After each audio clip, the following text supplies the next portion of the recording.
Halo semuanya, kembali bersama aku Hasbi di Expatify Talk. Pada kesempatan kali ini kita akan melanjutkan sesi series kemarin yang masih bersama dengan ethics. Kalau kemarin kita udah bahas nih tentang fulfillment dan juga logistik. Hari ini kita juga akan bahas materi yang gak kalah penting, yang juga buat para pembisnis, business owner itu puyeng tujuh keliling juga, yaitu tentang margin. Dan untuk membahas hal itu semua telah hadir bersama kita Mas Syarif, ya, kembali dengan Mas Syarif di samping kiri kita. Halo Mas Asbi. Halo Mas. Oke, Mas Syarif, ini ngelanjutkan sesi yang kemarin. Oh ya, buat teman-teman mungkin buat biar lebih detail, biar lebih komprehensif ya, bisa ditonton video sebelumnya yang nanti akan muncul di kanan sini. Ting. Oke. Editor tolong jangan lupa. You sure about that? You sure about that? Oke. Nah, untuk sesi ini itu tadi ya, Mas. Kita sama-sama tahu bahwasanya saat ini era social commerce ya, yang tadi kita sebut-sebut bahwasanya makin lama semua bisnis sudah mulai online dan juga dengan online-nya ini ada satu problem yang besar nih, Mas. Semuanya udah mulai masuk ke sana. Yang terjadi adalah orderan banyak tapi marginnya tipis banget gitu, Mas. Nah, gimana sih ethics melihat fenomena ini dan kenapa fenomena ini tuh bisa terjadi sih, Mas? Oke. Iya betul. Jadi orderannya banyak, trafficnya tinggi, tapi pas dicek nggak ada untungnya gitu ya, kayak bakar-bakar uang. Mungkin kalau dari kacamata kita, based on experience kita tuh banyak brand yang biaya marketingnya tuh makin meningkat. Asik. Jadi sekitar 20-35% biaya marketingnya tambah tinggi dan apalagi sekarang kan kalau ngomongin e-commerce diskon subsidi ongkir yang makin tinggi juga. Nah sayangnya mereka untuk operasionalnya itu kan belakangan dipikirinnya. Jadi dari segi biayanya pun untuk biaya operasional fulfillment-nya pun jadi nggak kehitung gitu.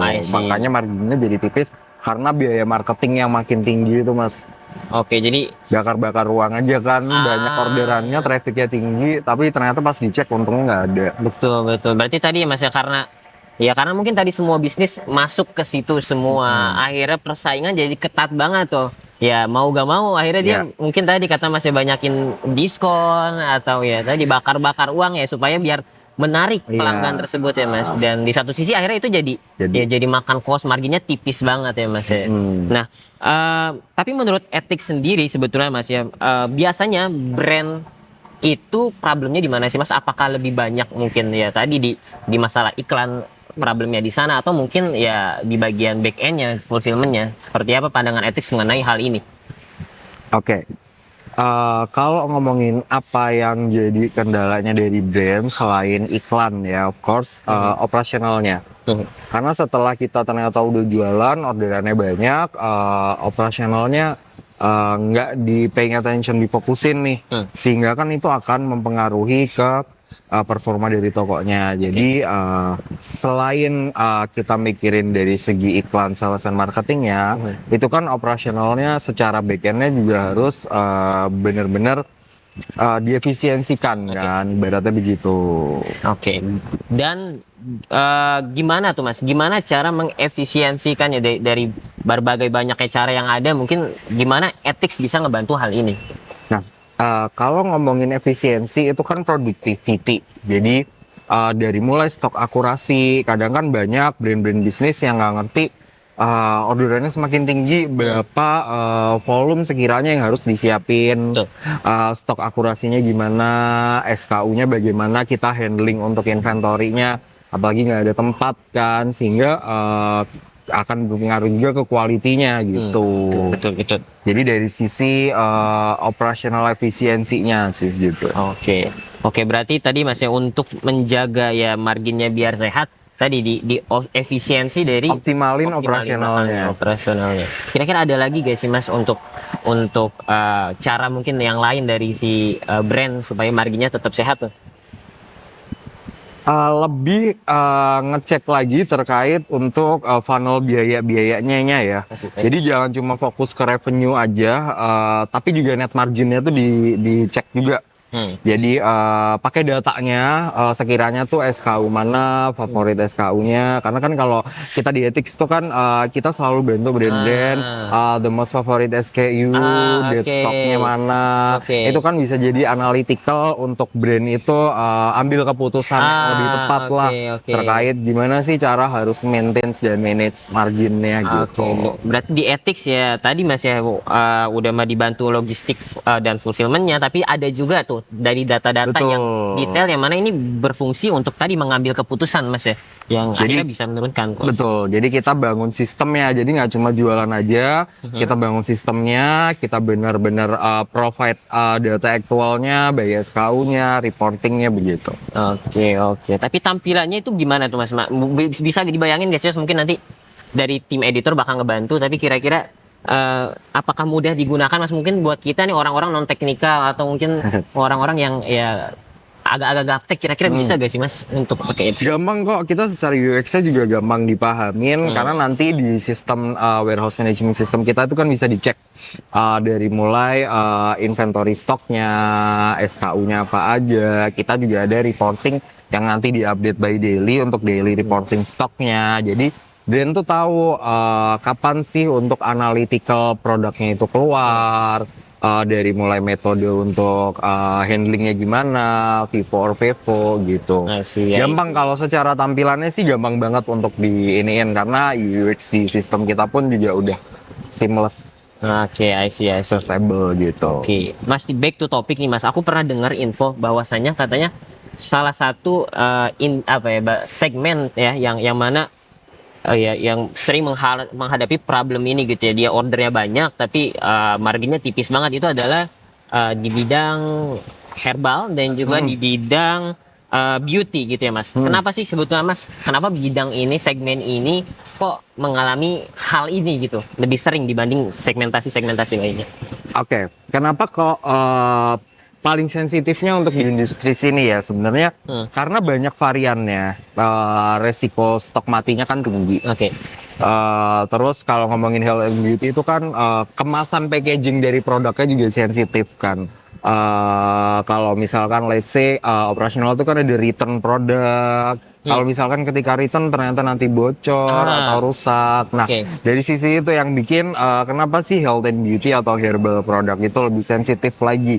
Paling rentan untuk marginnya tipis gitu. Oke, jadi ya tadi Mas ya karena masa expirednya itu tipis itu Mas ya, dan Dari segi packaging, terus kemasan kan, kalau misalkan dari return kalau rusak, terus kadang kan konsumen juga demanding ya, customer itu kan juga kepengen cepat dan rapi, Betul dan banyak yang kejebak promo juga yang ngebuat ngegerus dari margin gitu. I see. Ya. Dan kira-kira ethics kan dengan ya berbagai macam brand yang sudah ditangani, kira-kira ada gak sih Mas yang ya tadi mungkin di bidang ini success story-nya dari ethics, gimana ethics akhirnya bisa ngebantu brand ini ya untuk tadi menghadapi problem-problem yang disebutkan tadi.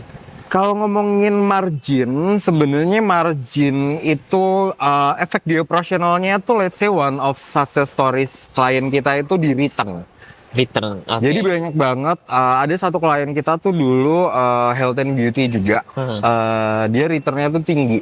Kadang kalau return tuh kemasannya udah sampai bocor, sampai rusak gitu kan. Itu dari sisi produknya. SLA pengirimannya tuh padahal 75%. Oke. Jadi karena saking lama SLA pengirimannya, returnnya tinggi. Setelah kita coba adopt pakai fulfill di kita, first pertama karena kita kan ada garansi SLA. SLA lebih cepat, jadi kita turun untuk return volumenya. Jadi quantity returnnya itu turun. Jadi kita handling SLA-nya cepat, return quantity-nya turun. Of course kan itu bakal operasionalnya lebih stabil lagi. Gitu. Dan akhirnya ya si brand tersebut masih terus sama ethics masih terus sama kita jadi brand partner. Karena ya tadi betul ya, karena dengan hal-hal tersebut akhirnya ya customernya lebih happy, lebih asik, dan ya ordernya meningkat juga. Baik Mas. Lalu di antara banyaknya fulfillment lain yang sejenis yang ada di Indonesia, kira-kira apa sih Mas unique sell point dari ethics? Kenapa ethics bisa jadi sebesar ini? Kenapa ethics jadi banyak pilihan brand-brand ada di Indonesia tuh? Kira-kira kenapa tuh Mas? Amin ya jadi pilihan ya. Sebenarnya kalau ngomongin ethics, kita itu pertama core kita adalah best quality service, Mas. Jadi as I mentioned before, karena kan kita act as a brand partner. Kita bukan cuma jualan service aja, kita act as a brand partner. Jadi memang mostly kontribusi kita di health and beauty, kita sediain cold storage. Jadi environment di ethics yang kita provide untuk brand partner kita, dari mulai kendala-kendala SLA, kemudian inventory produk. Nah, itu kita coba fulfill. Kita pun juga ada beberapa supporting service, dashboard, sistem tracking kita lebih real time. Oke. Jadi kita transparansi sama Oke. brand partner kita. Oke, lebih real time gimana tuh Mas? Biar mungkin ini kan salah satu faktor penting banget Mas ya. Aku pernah baca bahwasanya ketika online seperti ini, salah satu interaksi yang ketika customer udah buy ini di marketplace, satu-satunya interaksi yang bisa mereka lihat itu ya tadi cuma trackingnya tersebut gitu Mas. Lebih real time seperti apa? Kalau real time di kita brand partner, karena kan lebih fokus ke brand partner kan, kita ngebantu brand partner dari sisi fulfillment-nya. Itu dari segi proses barang masuk, kita QC, kemudian kita relabeling, inventory stoknya, proses perpindahan stok moving and transfernya, itu semua bisa dicek lewat our teknologi WMS I see. gitu. Oke, berarti real time baik di sisi business owner-nya pun real time di nanti ketika udah di sisi pembelinya itu Mas ya. Betul. Keren banget ya. Oke, dan ya sering kali Mas ya kita bahas lagi nih, kembali lagi bahwasanya biasanya para business owner tetap aja Mas ya pengennya ya karena mereka pandangannya gitu mungkin masih fulfillment atau logistik hanya sebagai cost center yang ngabisin biaya aja gitu. Sebetulnya pandangan tersebut itu gimana Mas dari sudut pandang ethics? Kalau dari sudut pandang etik sebenarnya kalau yang masih nganggapnya cost center ya Mas ya. Jadi kembali lagi sih sebenarnya brand, kalau misalkan brand businesses, kalau misalkan mau scale up itu kan three main point yang harus paying attention more is operational, kemudian sales and marketing and product. Nah, nggak bisa nih satu brand owner or business itu fokus di tiga-tiganya. Betul. Ya kan? Iya. Kadang kalau misalkan kita fokus ke operasional aja, sales and marketingnya nggak jalan. Kalau fokus ke sales and marketing aja, operasionalnya nggak jalan. Jadi tendensi kita lebih ke that's why we came here. Kita ethics di sini. Ini tuh bukan sekedar cost center aja. Karena kita di sini coba jadi growth enabler as a partner, betul. Jadi kita di sini bantu scale up brand bisnis terkait operational fulfillment logistik. I see, keren lebih banget ke Mas ya. Growth strateginya sih. Partner growth strategi. Sehingga brand owner or business itu bisa fokus ke sales and marketing and product. Dan operasionalnya let us handle in ethics. Biar mereka bisa lebih dapat market lagi yang baru, masa lebih strategik ya, urusannya strategik. I see. Nah Mas, misalnya gimana ethics sendiri? Apakah sudah support misalnya seluruh Indonesia atau ya kiranya apakah pengirimannya sampai ke daerah-daerah yang pedalaman mungkin Mas, kira-kira ethics mampu nggak untuk saat ini? Kalau ngomongin apakah ethics mampu, kita sebenarnya udah ada 5 titik lokasi gudang. Jadi kita provide 5 titik lokasi gudang ini.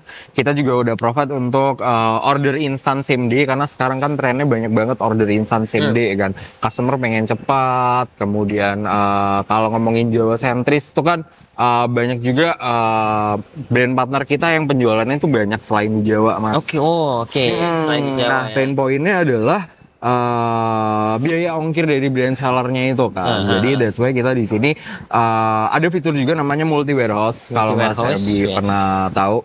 Jadi multi warehouse one of our feature di sistem kita itu kita bisa supporting untuk multi warehouse. Jadi ketika let's say ada brand business owner ini buka di e-commerce, nggak cuma satu store aja, itu nanti ada beberapa multi warehouse yang bakal provide. Jadi let's say kita punya warehouse di Jakarta, di Medan, di Makassar. Itu visibility untuk reach out ke customernya lebih gampang. Dan ningkatin volume untuk order instan atau same day. Karena kan strateginya sekarang gitu ya. Betul. Dan berarti nanti dari sisi pelanggan ketika beliau check out gitu, nanti langsung dapat dari posisi yang nearest gitu, Mas, terdekat. Betul. Itu keren banget sih. Itu fitur multi warehouse kita, Mas. Iya, itu keren banget. Enak di sisi pengguna ya, lebih cepat barangnya, lebih enak sampainya kan. Lalu juga di sisi pembisnisnya juga ya lebih cepat juga, lebih aman juga, daerahnya juga mungkin costnya jadi lebih motong juga karena udah ada di sana gitu. Karena kalau ngomongin multi warehouse itu benefitnya satu, pertama visibility ya, jadi lebih dekat ke reach out customer yang ada di lokasi terdekatnya. Yang kedua adalah stockingnya itu link integrasi, Mas. Jadi ketika let's say nih ada customer di Kalimantan order yang di dekat Medan ya, itu kalau misalkan nanti di gudang Medan stoknya habis, itu nanti bakal di link untuk di gudang yang di Jakarta. Oke. Jadi bakal dikirim ke Jakarta gitu. Oke. Jadi misalnya di gudang utamanya habis, dia otomatis nyari lagi gudang yang paling dekat lagi. Keren banget sih. Secara sistem di e-commerce marketplace saya seperti itu. I see. Keren. Oke, Mas. Kira-kira nih buat brand-brand bisnis owner yang pengen gabung ethics, caranya gimana sih, Mas? Apakah ribet atau perlu hubungi siapa sih kira-kira? Sebenarnya kalau ribet enggak ya. For more detail information mungkin bisa ke website kita, www.ethics.id, atau bisa ke Instagram kita ethics.id. Nanti di situ ada WhatsApp. Kita bisa juga kalau misalkan mau tanya-tanya terkait gimana sih caranya how to do the fulfillment of upsell-nya tuh gimana, optimalnya tuh gimana sih pakai fulfillment, operational. Itu kita konsultatif banget. Boleh langsung di Instagram kita aja. Oke, tapi mungkin untuk spill tipis lah, Mas, kira-kira gitu ya. Prosesnya berapa lama sih, Mas? Mungkin ya dia lagi butuh cepet gitu. Kira-kira secepat-cepatnya bisa berapa lama sih, Mas, untuk sampai tuntas, sampai siap, ready, go gitu? Sebenarnya kalau dari mulai pengen, kadang kan harus lihat ke gudang dulu. Biasanya sih brand partner kita kontak kita dulu, dan visit ke gudang kita dulu. Setelah itu kita term of komersialnya, proses and flow-nya seperti apa, SOP-nya seperti apa. Mungkin sekitar 3 hari. 3 hari loh teman-teman semua. Langsung udah ready semua tuh. Langsung udah ready, kita siapin inventory-nya dan kita siapin untuk proses order API. Cepet banget ya, gak lama ya. Dashboard-nya udah kebuka, semuanya udah langsung. Seluruh power ethics yang udah dibangun akan langsung bisa dirasakan oleh pembisnis ya. I see. Oke, baik. Keren banget ya teman-teman semua, daging banget apa yang kita udah bicarakan hari ini ya dengan Mas Syarif dari Ethics. Mungkin Mas Syarif boleh deh final statement buat teman-teman semua yang mungkin mau join dari Ethics atau mau tahu lebih lanjut tentang Ethics, boleh dong. Oke, mungkin satu saran aja untuk teman-teman yang baru memulai bisnis atau scale up bisnis, orderan di marketplace atau di social commerce sales channelnya mulai meningkat nih. Sekiranya ada kendala di operasionalnya, manpowernya, boleh kontak ketik kita, feel free to discuss. Kita bakal kasih best option apa sih sebenarnya how to do the efficiency operational warehouse, terutama di gudang logistik gitu. I see. Oke, keren banget ya teman-teman semua. Jadi tadi langsung aja hubungi Ethics di ethics.id atau di sosial medianya, atau yang mau mungkin tertarik dengan Mas Syarif yang ganteng di kiri ini, Mas Syarif, bisa langsung ya link-in-nya bisa kali, Mas ya. Boleh. Nanti ada di atas ini ya, editor. Boleh ya. Jadi teman-teman semua, keren banget ya tadi ya. Ethics ini nggak hanya cuma sekedar logistik atau fulfillment, tapi Ethics ini akan jadi strategic partner kita untuk bisa growth bisnis kita lebih oke lagi. Seluruh operasional itu udah diurusin sama Ethics. Kita bisnis owner ya gak usah pusing-pusing lagi. Semuanya tuntas, kita taunya selesai. Customer juga seneng, happy, semuanya lancar semuanya ya. Oke, baik. Untuk hari ini itu materi yang kita sampaikan kepada teman-teman semua. Jika teman-teman semua suka dengan video-video seperti ini, bisa silahkan lanjut subscribe, like, dan komen di Spotify. Juga di Ethics ya, kalau mau langsung datang ke website mereka, ke rumah mereka. Baik, itu mungkin teman-teman semua. Terima kasih banyak dan sampai jumpa di sesi-sesi selanjutnya.